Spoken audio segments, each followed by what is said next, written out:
Music is something that I have studied my whole life.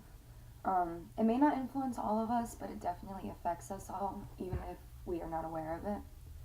There are many positive and therapeutic effects that music has on the brain, such as lowering anxiety and stress, evoking emotions, and it can even prove to be more beneficial than therapy in some situations.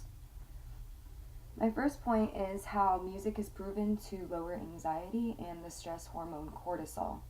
In CNN, I read about the Levitin study. In the Levitin study, before surgery, they gave patients, they split them into two groups. One group they gave anti anxiety medication, and then the other group they had listened to music that they enjoyed. After they did that, they asked the patients their anxiety levels and they measured their heart rates as well. They noticed that there was less anxiety in those that had listened to music than those that had been given the anti anxiety medication. I found more evidence when I read something by Carol A. Bulwark, and she discovered that music helped to lower anxiety in her cardiovascular patients. Many factors can contribute to the emotions that are evoked in us by music. However, we all pretty much experience music the same. Our brains give off the same patterns. Um, Personality and background are what affects what emotions are evoked by music. There are four different ways that music pretty much evokes emotion. The first one is emotional contagion.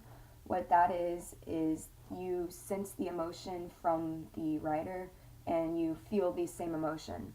The second one is visual imagery, where the music causes you to see a specific image in your mind, and then that image is what evokes the emotion. The third one is episodic memory, which is where you feel something towards a song based on something that may have happened in your past during the time that that song was playing. And then the last one is musical expectancy. I know I use Taylor Swift as a lot of examples. No one really likes Taylor Swift, so if they ever hear a Taylor Swift song start, they're going to assume that it's going to be bad, and that's musical expectancy. My third main point is how music can be as beneficial as therapy sometimes. It can be beneficial as therapy when it comes to stress and anxiety, as I talked about with my first main point. And it also increases melatonin and it improves dementia in Alzheimer's patients.